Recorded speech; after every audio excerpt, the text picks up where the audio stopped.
It knocked exactly at 3 a.m. in the deepest part of the Smoky Mountains, and it knew my name. The Great Smoky Mountains in Tennessee have always held a magnetic pull for me, a sprawling wilderness where ancient ridges rise like the spine of some prehistoric beast, cloaked in a perpetual mist that clings to the valleys and seeps into your bones. The forests there are old, older than the United States itself, with trees whose trunks are wider than 3 men standing shoulder to shoulder, their bark etched with the scars of centuries, lightning strikes, animal claws, and perhaps something more unnatural.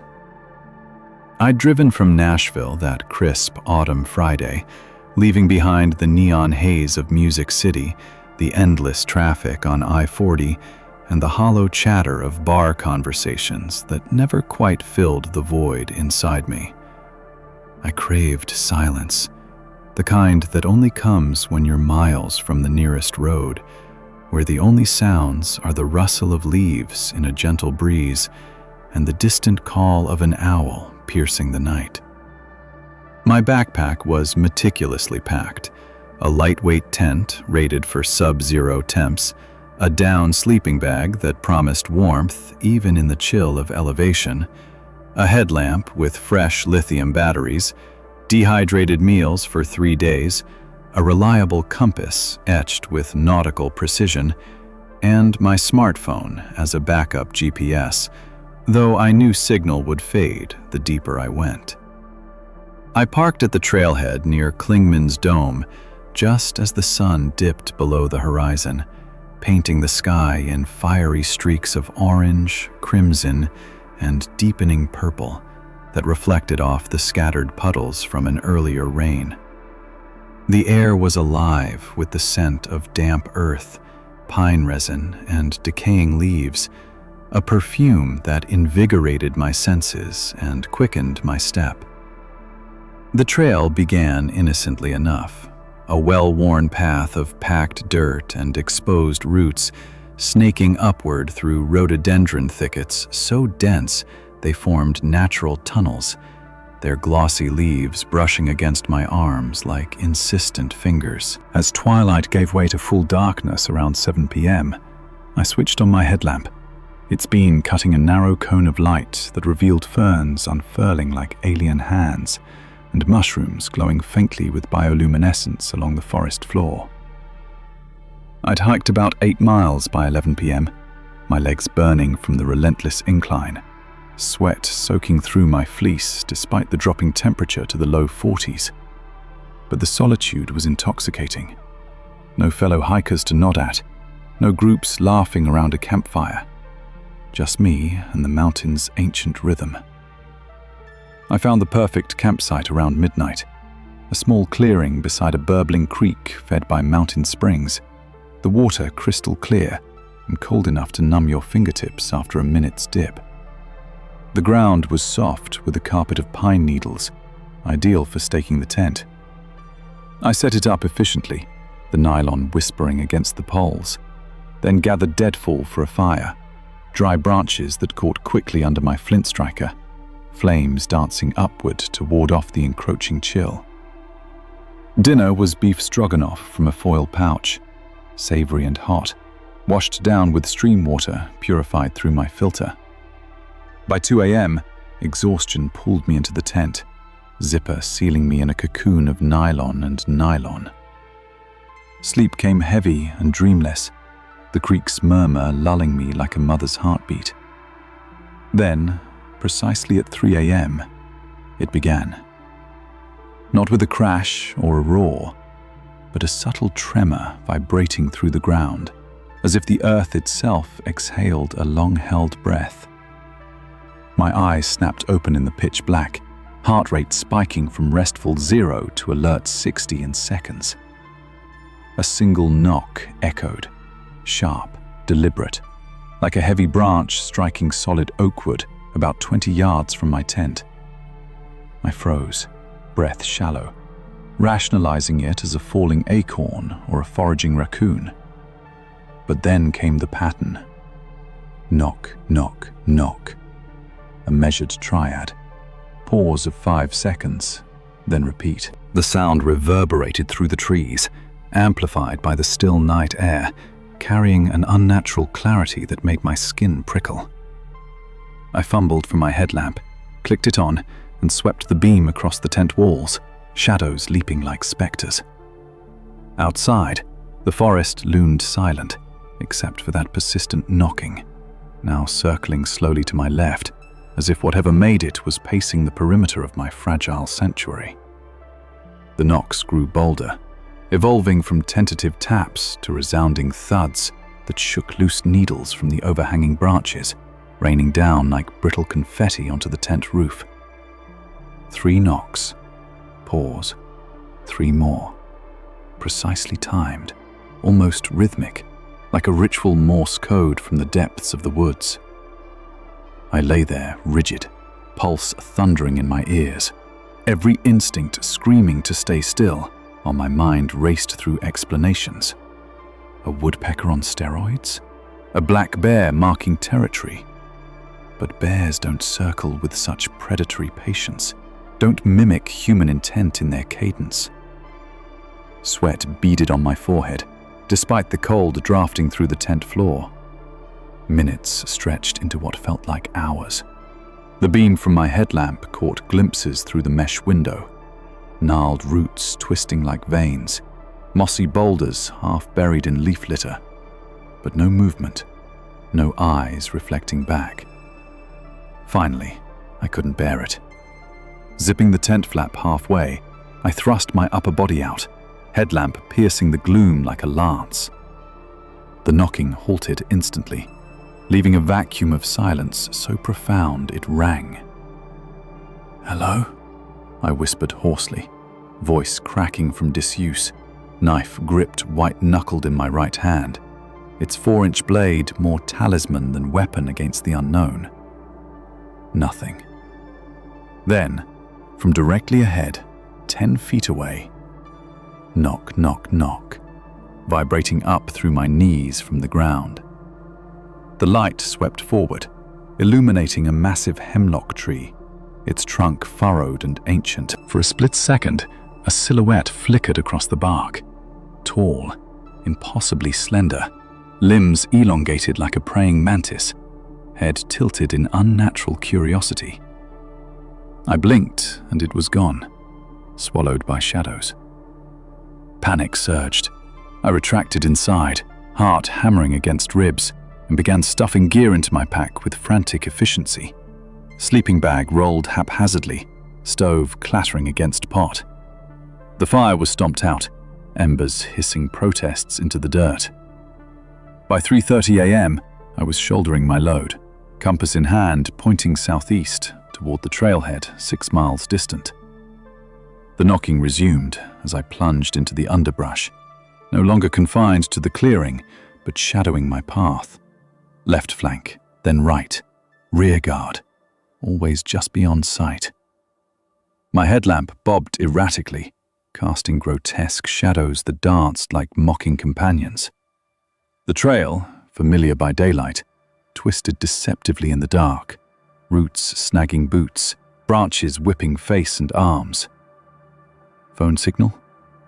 0 bars. Screen mocking me with "no service." Sweat poured, breath ragged clouds in the frigid air now dipping below freezing. The pursuit lasted 90 minutes of pure terror, the knocks varying pitch, sometimes high like hollow bamboo, others low and resonant like knocking on a coffin lid. Only when I stumbled onto a wider fire road, moonlight silvering the gravel, did the sounds fade, leaving me gasping, knees buckling in relief. Dawn was 2 hours away. I pressed on, vowing never to return. Sunrise found me at the trailhead parking lot, vehicle a blessed sight amid exhaustion's fog. Muscles screamed, eyes burned from lack of sleep, but alive, barely. Yet unfinished business nagged. My favorite Gore-Tex jacket, left draped over a stump. Foolhardy curiosity won, After chugging water and a protein bar, I retraced to the clearing by 8 a.m., daylight banishing night's fears. The site appeared serene, tent undisturbed, creek sparkling under blue skies, birdsong filling the canopy, but closer inspection chilled me anew. Encircling the tent in a perfect ring, perhaps 30 feet diameter. Footprints. Humanoid, but wrong. 18 inches long, barefoot, toes elongated unnaturally.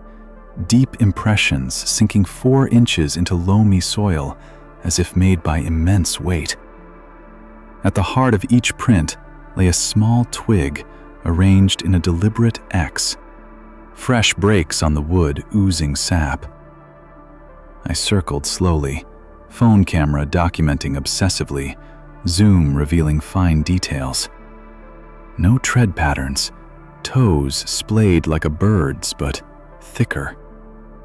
Inside the tent, my sleeping bag bore parallel scratches, 3 sets, inches long, fabric torn as if by claws dragged slowly, deliberately.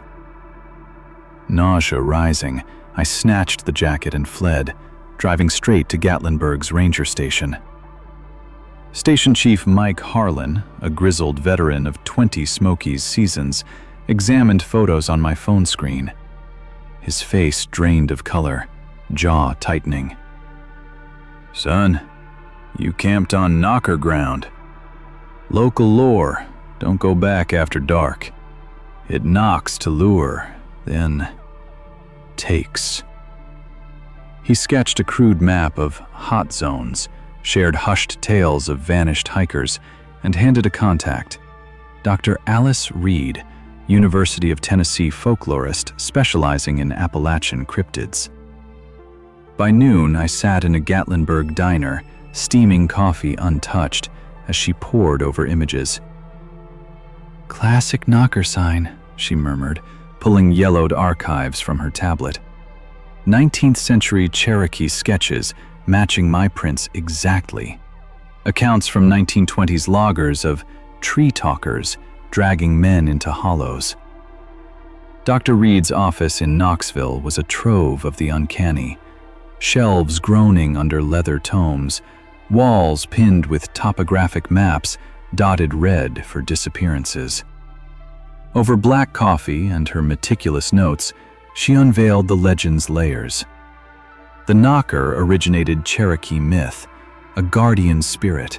Once a warrior betrayed his clan for settler gold, cursed to wander eternally between worlds. 3 knocks symbolized the tri-realms. Galunlati above, sky spirits. This Middle Earth, and the underworld below. Responding, speaking, approaching, opened a rift. Victims vanished, reappearing days or decades later, aged prematurely, minds fractured, muttering of endless knocking in lightless voids. She slid across faded photos. 1952 hiker found miles off trail, hair white, footprints matching mine encircling his camp. 1987 duo, one returned raving, other never seen. My twig X's? Invitation markers, binding spells. "Ignore it completely," she warned, eyes grave. "Engage, and you're theirs." That night in my Nashville apartment, skepticism crumbled. At 3 a.m., knock, knock, knock on the bedroom wall, then door, then window pane. Precise triads, wood-on-wood timbre identical to the woods. I bolted lights on, scanned empty rooms. Nothing. But scratches appeared on door frame next dawn, twig under welcome mat. The knockers had followed. Addiction to answers overrode fear. 1 week later, armed with GoPro, digital recorder, thermal camera, and Ranger Tom Harlan, ex-Marine, no nonsense, we returned at dusk. Same clearing, tent fortified with salt circles per Reed's lore, Cherokee wards. Night fell velvet black, Stars wheeled overhead. 3 a.m. Knocks erupted, thunderous, circling faster. Recorder captured crystal audio. Thermal blipped heat anomalies darting periphery. Tom whispered, "Movement, 12 o'clock." Headlamp locked. 7-foot silhouette, emaciated frame, bark textured, limbs dangling to knees, phosphorescent yellow eyes. Clutched branch raised. Knock, knock, knock. Wind whisper voice. "Come, play." Tom fired warning shotgun blast skyward. Figure melted into trees, but prints encircled us anew, twigs X'd. Panic fractured reason. Trail vanished, trees shifted, forming maze. Knocks omnipresent, whispers choral. "You answered. Ours now." Hours blurred, compass spun wild, phone eternally 3 a.m. Tom vanished mid-stride, scream echoing into void. Alone, I stumbled into impossible glade. Alien campfire flickering violet, scores of prints, central silhouette beckoning, face half-melted shadow. Whispers crescendoed. Knock 3 times, freedom yours. Fingertip on branch. Knock 1, 2. Reed's words flashed. "Ignore!" I smashed headlamp into flames, strobe blinding entity. Woods parted. Dawn trail emerged. Tom found day later. White-haired, catatonic, whispering, "Knock, knock, knock." I fled Tennessee, but in quiet apartments nationwide, 3 a.m. brings it. 3 knocks. On walls, doors, mind. Never answer. He waits. Subscribe for more American Shadows. Next, Appalachian Trail Shadow.